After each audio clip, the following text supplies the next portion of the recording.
And good evening, this is Ken Kreitzer with another edition of the Army Football Huddle, a production of CaMMVetsMedia. We cover cadets, midshipmen, the military, and veterans proudly since 2008.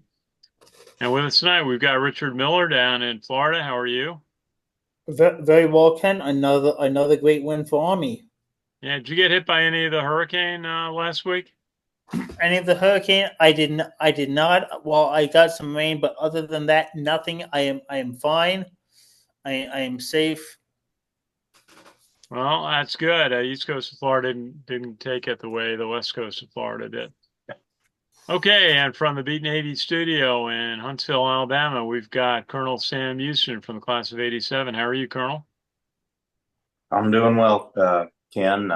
We're at the midway point of the season, and you know, now's where it really gets serious.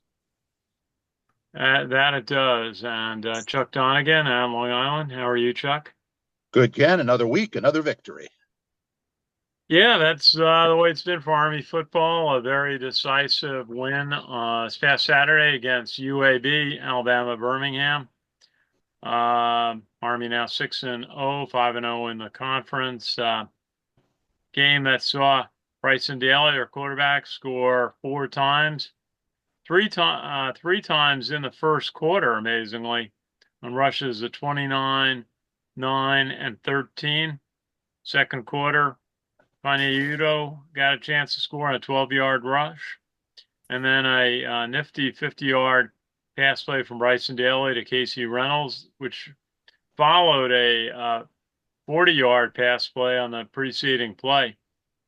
It was 95 yards in four plays on that drive early uh, uh, in the second quarter, 3:23 when they scored. So they made the halftime score with just the one field goal by UAB and that of 51 yards in the first quarter. The halftime score was 27-3 and actually 34-3, excuse me. And then the second half, Bryson Daly played some in the third quarter. He scored, uh, completing a 12 play, 75-yard drive on a 6-yard run, his fourth touchdown rushing, quite a day. And Trey Granati then got some field goal practice in, and he got a 23-yard field goal early in the fourth quarter. That closed out Army scoring 44, and UAB got a late touchdown in the game against second team and third team players. The final 44-10. Nice crowd, 29,000 at the game. And just key stats. Bryson Daly, 136 yards rushing, four touchdowns, and average 11.3 yards a carry. Udo, 97 yards, and one touchdown. Average 5.7. Call from Jackie. And Noah Short had 42 yards on four rushes for 10.5. Bryson Daly, 3 of 7 throwing, one touchdown, 102 yards. Casey Reynolds caught three for 84 yards, including the one touchdown for 50. And I think it's always important to look at the defense. And on defense, Andon Thomas had 6 tackles, Caleb Fortner, 5, the 2 inside linebackers, and Elo Mendoza had 4. Brett Jarena had 4, another linebacker. And very solid performance for Army. And they move on to play another American Athletic Conference team, East Carolina, 3-3 on the season, but struggling in their last game out against Charlotte. So it's another opportunity for Army to advance on the season. They're already bowl qualified now with the 6 wins, and they could end up going into a higher level bowl because the selection is based on where you finish in the conference final standings. So, Colonel, what was your thought on the game watching from Huntsville? Yeah, I actually watched the game in North Carolina where I was visiting with my parents and Okay. doing a lot of manual labor cleaning up from the hurricane damage that had occurred around that area. And I got to say that driving around, it is pretty extensive in that area. So there's a long recovery ahead for Western North Carolina and the citizens of Avery County. So our hearts go out to them and prayers. But Absolutely. the game itself was another dominant performance by Army. Last week in the huddle, I stated pretty emphatically that UAB is not very good, and they're not having a good season. And I did not expect them to come into Army and really correct their season, although I did say they were at a bubble moment of their season where they were either going to come together and work to salvage their season or they were going to fall apart. And all indications are that this past Saturday they fell apart. And one of the challenges about Army's season so far and getting respect for where they are, although they are getting a lot more accolades now than they were just a week ago, is the fact that we're at the halfway point of the season and Army has not played any team that is very good. Neither do the records of the teams that Army has played improve since Army played them. And we're going into the second half of the season now where the records of the teams Army is going to be playing and the quality of the opponent is going to be much better. And it's going to be now for Army to really show us what they're really made of. Now, as for the UAB game, the Army's offense, their offensive line is right now, I believe it's rated as the best in the nation. And they act like it, they play like it. And the Army's first string offense is literally unstoppable. The fact that they kicked a field goal in this game, and it's only the second time Army's even had to attempt a field goal the entire season, is amazing. And the stats just roll off the stat page at how good they really are. Number one rushing offense in the country, averaging 370 a game. And their closest competitors about, 70, 80 yards behind them. They have they're the only team in FBS football that has scored a touchdown on their very first drive of every single game so far. Army's never trailed in a game. There's only one other team. I think Indiana is the only other team in the country that has never trailed in a game. And they have the 10th ranked defense in the country, number one red zone defense in the country.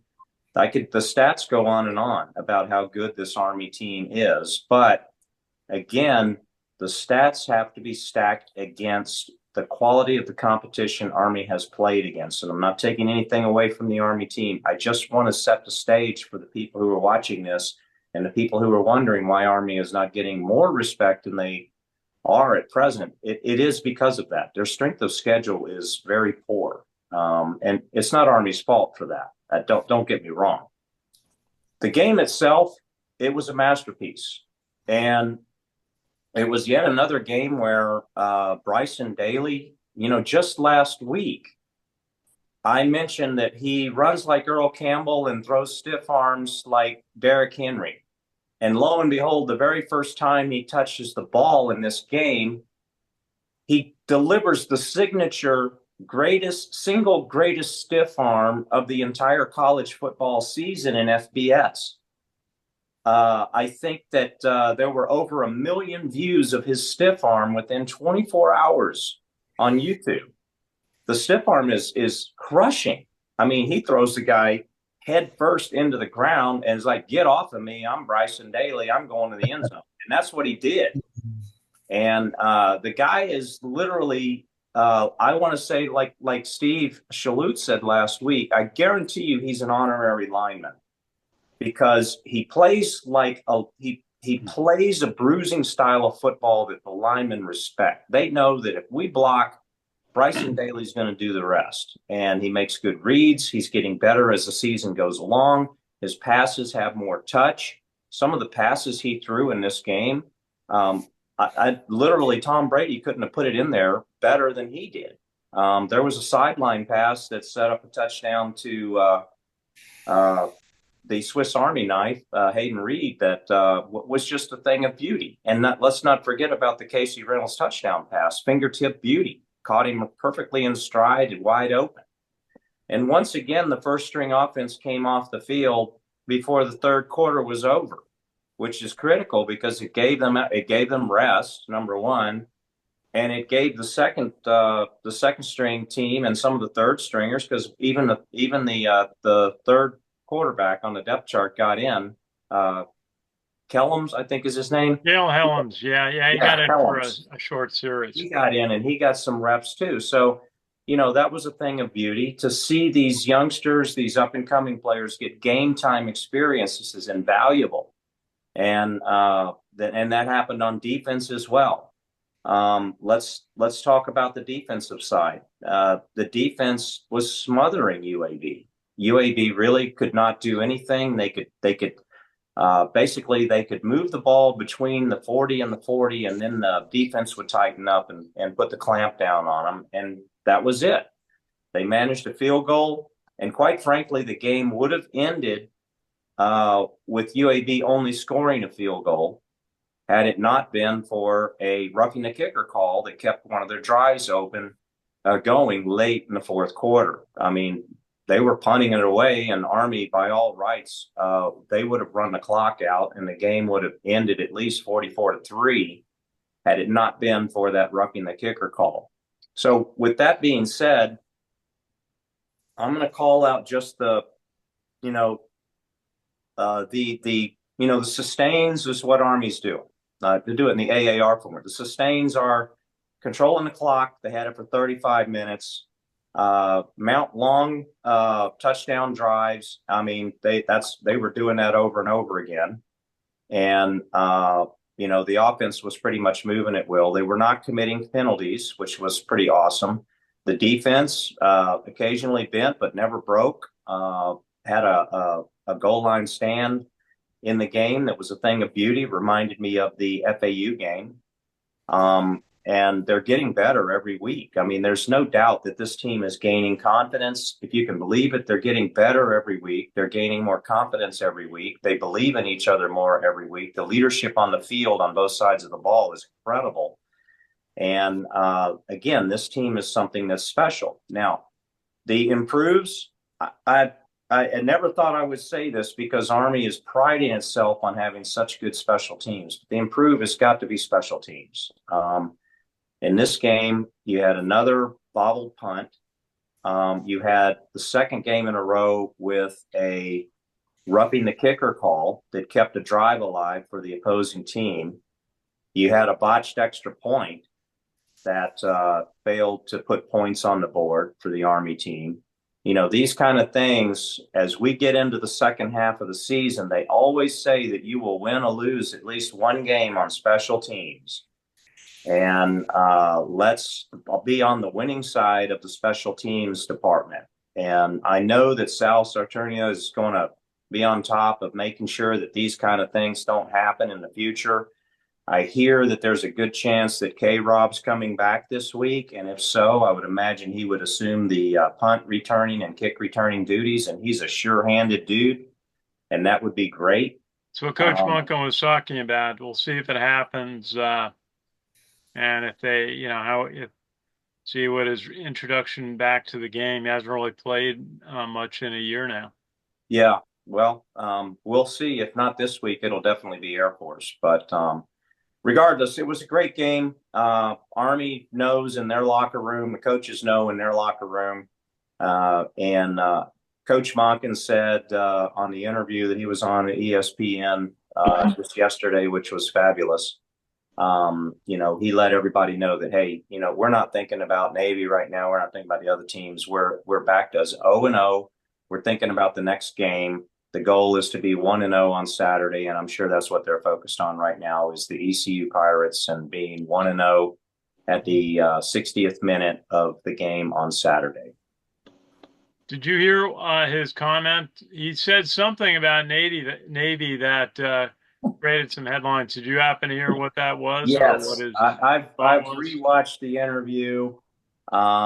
So he was asked about Navy and their season, and that there was a potential that they could play Navy twice for the AAC championship game and then play again in the annual Army Navy game. And Monken goes, do they still have a football program at that school? And it was classic Monken. But then he followed it by saying, we're not thinking that far out. We're thinking about the next game, next opponent. Okay. Yeah, he'll do that. I want to mention, looking at Army's rushing offense, as you said, Sam, #1 in the country, averaging 6.87 yards per carry, which is actually second to Boise State, who's doing 7.69.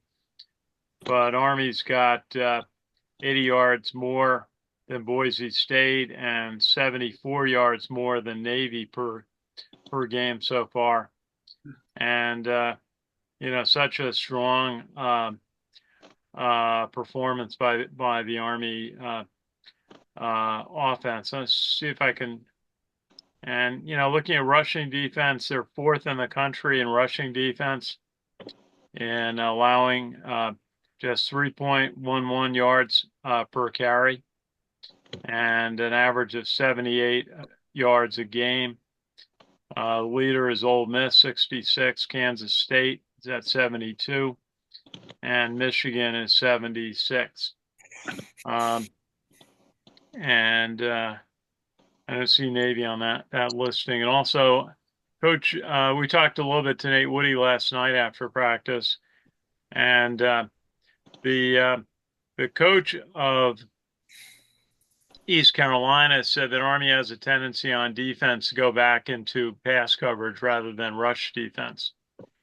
So Coach Nate Woody's ears picked up on that one.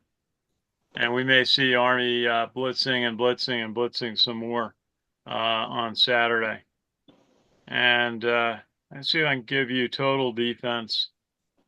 So Army is 10th in the country in total defense. Maybe we'll get that a little later. Yeah. But, the defense has really been the surprise, if anything, for the team, how well they've done pass coverage. At times, how good they've been able to put a pass rush together. But they're going to get challenged. I think they'll be challenged more by Air Force. They're going to get challenged at North Texas. And they're certainly going to get challenged by Notre Dame at Yankee Stadium. And so it should get interesting.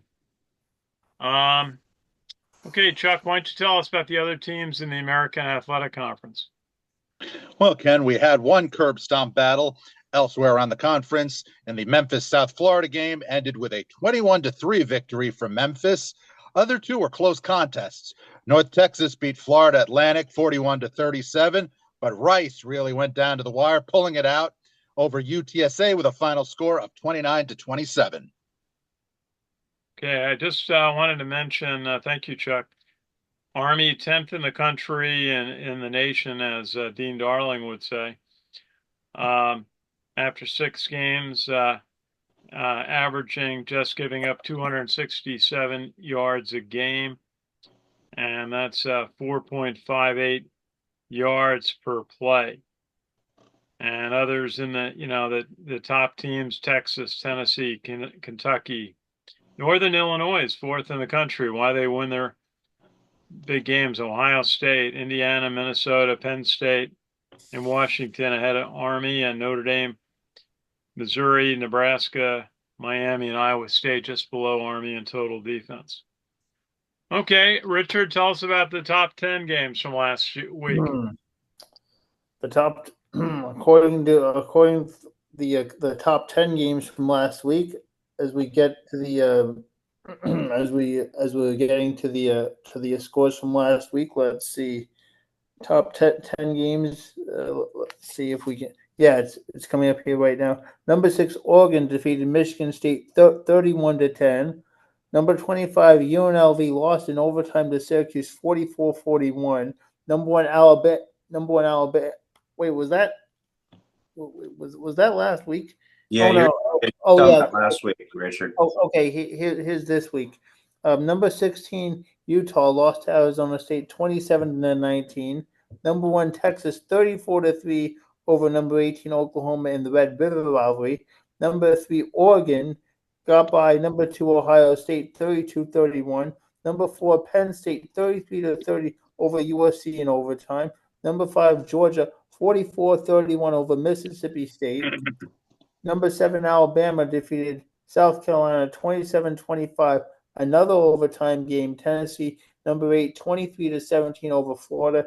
Number 9 Ole Miss losing in overtime 29-26 to number 13 LSU. LSU is now 5-1 on the season. And also you've got number 11 Notre Dame 49-7 over Stanford. Notre Dame improves to 5-1. And finally you've got number 14 BYU now improving to 6-0, defeating Arizona 41-19. Okay. And so on Saturday, we will have East Carolina coached by Mike Houston. And Sam, any thoughts on your namesake? Well, Mike Houston, he used to coach at James Madison University, where he won a national championship at the FCS level. So he came with a lot of accolades to ECU, I believe, about 3 seasons ago. He's had a little bit of a struggle in rebuilding the ECU program. I believe that it's been a hit or miss because of the transfer portal and NIL and everything else that's involved with working with a program like that at that higher level. But he is a very good coach, and he has members of his coaching staff that are very familiar with option football, and including coaches who've worked with Coach Monken before in the past, and they know each other. So the real challenge about this game, the real variable that is out there, is the fact that ECU, who got thumped pretty badly by Charlotte there in their last outing a couple of weeks ago, have had 2 weeks to prepare because they had a bye week this past week. And it's pretty much a guarantee that they have been working discipline, positional defense, where they are teaching their players how to stay in position, to stay in their lane, to not get distracted by the ball action going on in the option backfield, and to have individuals in the backfield that is your assigned coverage. I guarantee you they're going to come in with some type of a scheme to take daily, to have him basically covered at all times. So it's going to be interesting to see how it is that they approach their defensive take on stopping this steamroller offense that Army has brought to the table this season so far. And again, they have had time to prepare for it. ECU as a team, you know, they have talent. And this is kind of what Steve Schalutz would say. You know, they have talent. They got a lot of talent on the team. I know Coach Monk would say the same thing. They've got a lot of big players on the team. When they play their best as a team, they play really good football. And but when they don't, they play pretty poorly. And so you never know what team you're going to see on any given Saturday. I heard somebody make the comment that ECU has pretty good rushing defense. I beg to differ. I believe Charlotte put up over 300 yards rushing against them. And the past 3 games in a row that they played, I believe they've given up 150 yards or more rushing in each of those games. So the overall stats for their rushing defense is kind of belies the fact that they have gotten worse as the season goes on against the run. So they had a lot of work to do in their practices in the past 2 weeks to get ready for the number one rushing offense in the land, that being the Army Black Knights.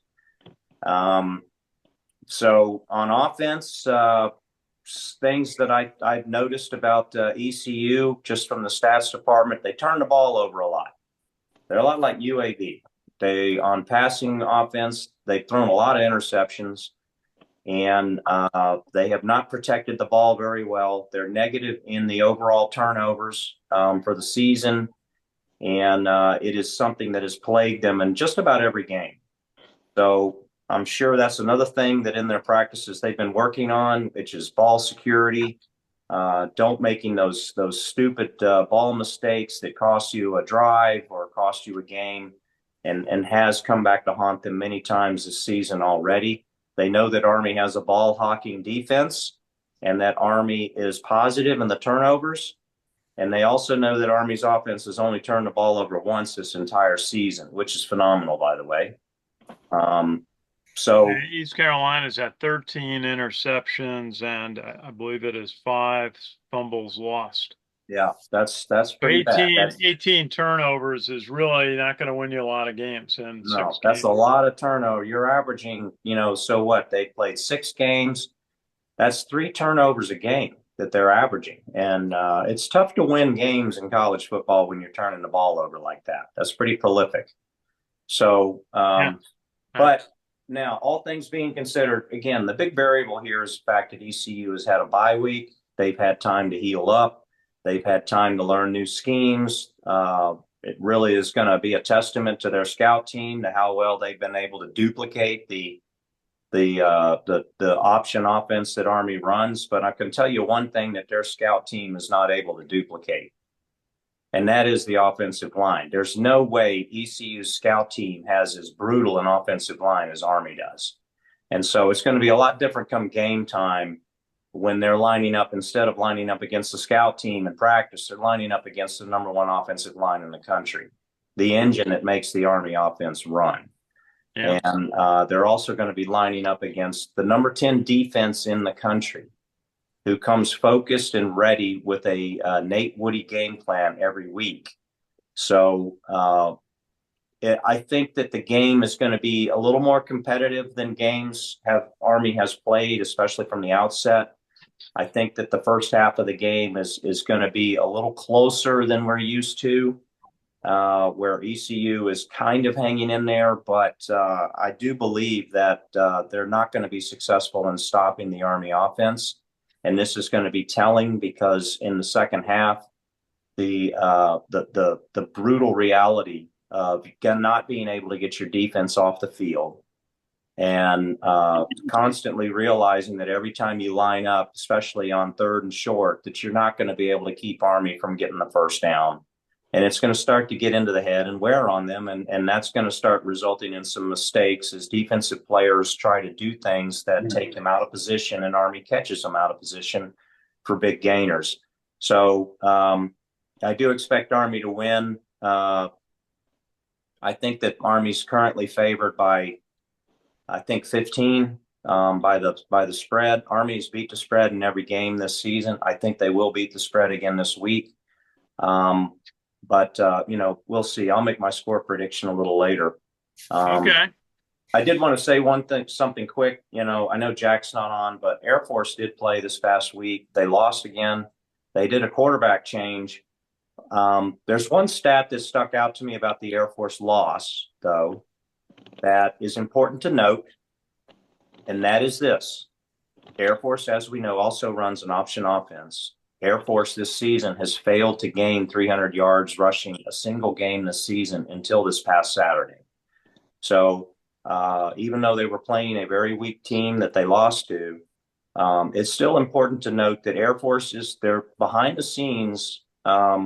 Troy Calhoun is working diligently to shift players around, something I mentioned that I was sure he was going to be doing as the season went forward, to figure out a formula that can get the Air Force offense playing a little bit more like the Air Force team that we're normally seeing every season.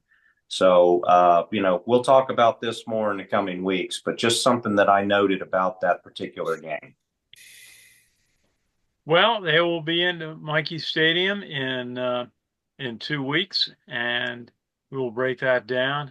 But it is not the accustomed strong Air Force team that we've seen the last 15 years or so.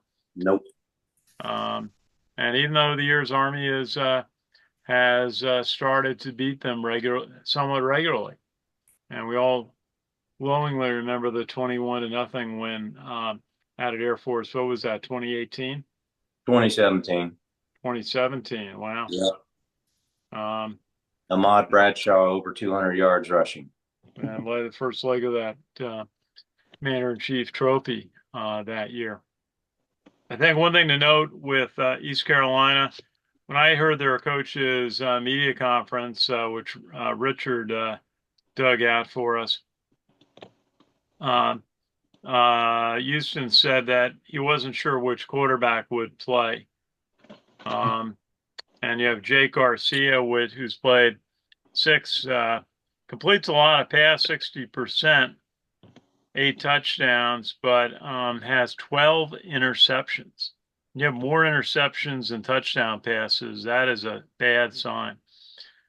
And he's has 109 completions out of 181 attempts, 60%, as I said, and averaging 237 yards a game.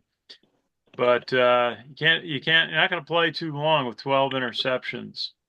So Caton Hauser is played some, and he has 14 completions out of 31 attempts, and he has 134 yards, no touchdowns, 1 interception. So he could get the nod. He is a sophomore.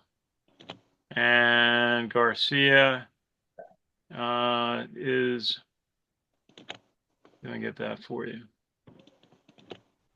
More experience certainly has played, but you can't play very long when you're averaging 2 interceptions a game. So we may see a change there on Saturday at Mikey Stadium. Okay, so do we have anything else ready? Chuck, you're going to tell us what are the other games in the American Athletic Conference this week? Ken, we got quite a few good matchups coming up this weekend. First off, we got Tulsa taking on Temple Saturday at 2 on ESPN Plus.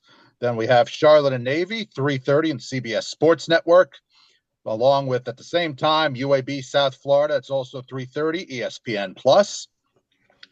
While also have Rice taking on Tulane, 3:30 ESPN Plus. Plus Florida Atlantic takes on UTSA, 3:30 ESPN Plus. North Texas Memphis, 7:30 on ESPNU. Okay. Who'd you say South Florida plays? Do they have UAB? South Florida takes on UAB, yes. Yeah, I had wondered. I always remember them as being a Big East team and a pretty good one. Yeah. Whether they are one of the better teams in this conference. So far, not a great year for them. Richard, what are the other games coming up this weekend?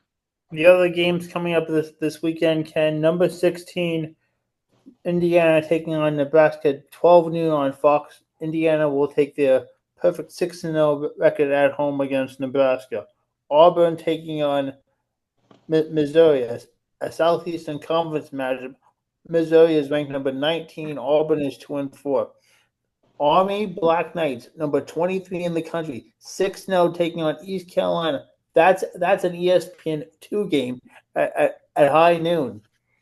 It's an ESPN2 game, Richard? Yes, ESPN2. Yes. Not a CBS Sports? No. ESPN2. I think they're getting some. ESPN2. It's ESPN2. It's already on the game day announcement from West Point. Okay. It's a little bit different. Well, that's the second time in 3 games that's been on ESPN2. Number 7 Alabama will be taking on number 11 Tennessee. Both teams are 5-1. Number 12 Notre Dame will be going up to playing Georgia Tech at 3:30 on ESPN. Notre Dame's 5-1. Georgia Tech is 5-2.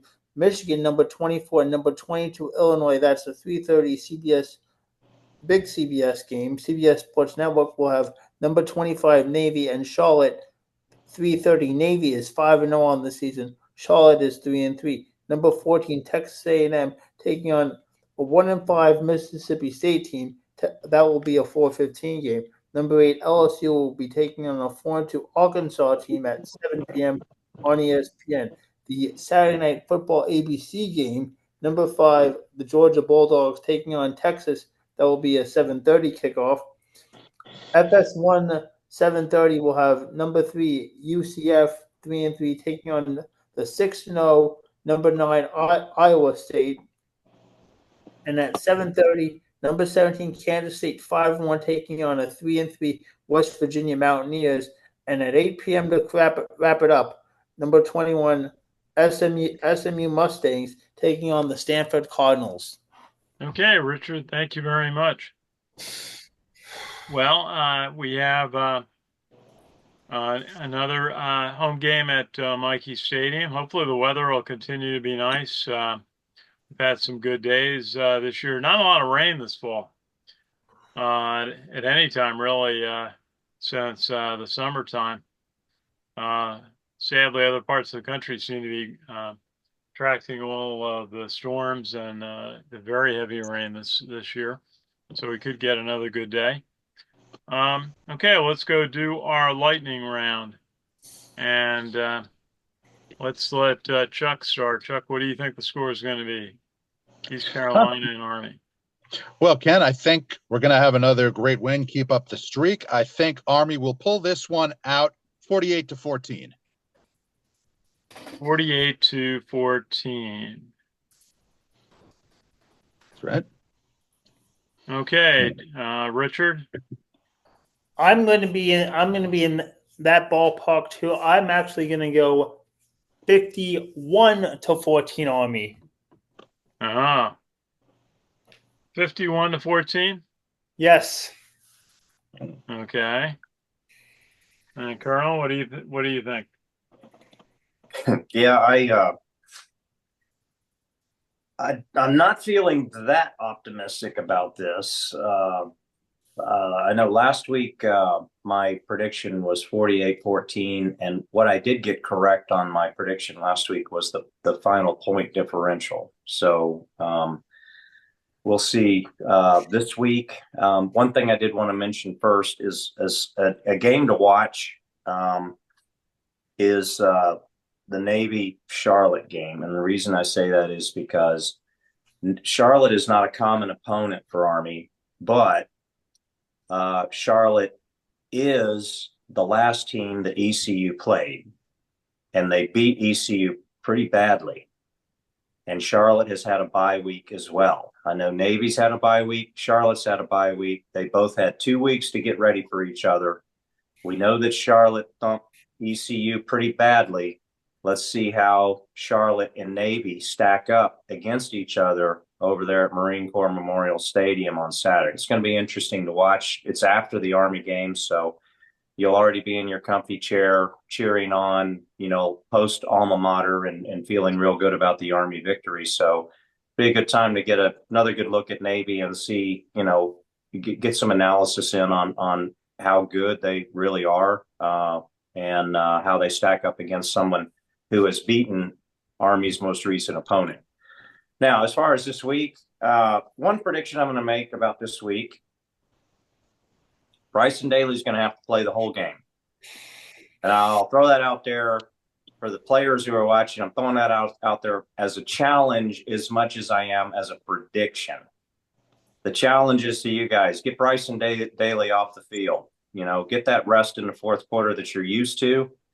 My gut feeling is ECU, who has excellent coaching and has some quality players and have had time to get ready for this game. I think they're going to come in with a befuddling game plan that is going to kind of bottle up Army's offense for a little while before there's some adjustments made and you're able to wear them down. And so what that means is I think the bulk of the Army scoring is going to take place in the second half. And that ultimately means that Army's not going to really put the game away until the fourth quarter. So be ready to watch the Bryson Daly take charge and lead that team like he does every week on offense. And then on defense, the defense is going to be playing another great game. Nate Whitty always has the defense ready. He's always got a great game plan. And, to the ECU coach's comment about Army dropping back in pass coverage, let's just remember that Army's game plan on defense is always to stop the run first, and then you force the opponent's offense to go into a one-dimensional passing offense. And that's the way it's worked. And so Army plays a lot more pass defense than they do run defense because they take the run out so early in the game. And they do so because Army's able to run the score up pretty quickly. And the opposing offense knows that they're only going to get so many possessions before the end of the game with Army getting the ball. So, that's when the panic mode sets in. I think it's going to happen this Saturday. Army's defense, did you give us a score yet?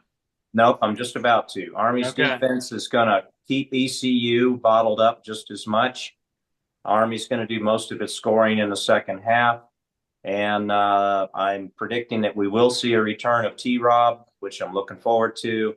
Final score for Mikey Stadium at the 60th minute this Saturday is going to be Army 38, ECU 10. Okay, 38-10. So are you predicting Army's going to? We should ask Sam to predict how many punts will Army have to make on Saturday. Yeah. In the first half, I think they're going to punt the ball 3 times. In the second half, 0. Okay. The wagon seller is going to get a talking to at half and to make adjustments and start coming out on all cylinders in the second. Yes. So wagon seller is going to have to warm his leg up for the first half, but the second half he'll be able to rest on the sideline. Okay. I don't think he has to rest too much. He enjoys kicking. I think this game's going to be a little tighter than some of the others. I guess I'm buying into what Coach Munkin is selling, that this is the best team that they've played this year.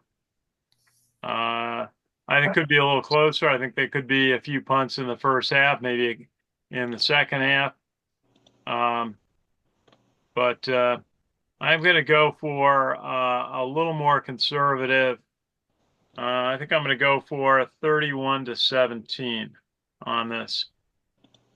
And still, that is, what did you say the margin, the point spread is 14 points? I think it's like 15, 16 points, I think. Okay. Well, I'm going to say it might be under that. I think East Carolina's due for a solid game. I think Army's due for a game where it's competitive into the second half. And as you said, they have to rev up the offense a bit in the second half. They really haven't been challenged yet this year by a team in the first half. So we'll see. It should be a good one. Yeah. But so 17 for East Carolina, 31 for Army. Sam, do you remember when they were in the Metro Conference? Was East Carolina a Metro Conference team?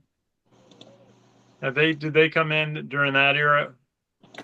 ECU was Conference USA. I'm sorry, yeah. Conference ECU USA. was Conference USA. When Army did its Conference USA debacle, they played East Carolina. Okay, yeah, I sort of remember them coming in, so it's not their first trip. So it should be good. There'll be another parade review of cadets at 9 o'clock. And then the team arrives at 10 o'clock with Black Knights Alley set up on the practice field. And lots of other music and activities. A lot of fun. And you'll have the West Point Band performing at about 11:30. The national anthem marches. They'll recognize the team Special Army unit of the day. And unfortunately, they don't do a march on of cadets this year because of the construction, not having a place to really stage the cadets in their formations. Then very likely the weather's good, we'll have a parachute jump. So a lot of fun things. And at halftime with Halloween coming up, I think the West Point band typically wears their Halloween costumes. So the game is already sold out.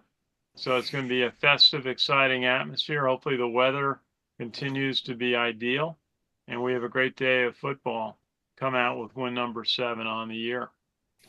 Then we got a week off, and Notre Dame will be in town to play Navy at the Meadowlands. I think some of us may end up being over there.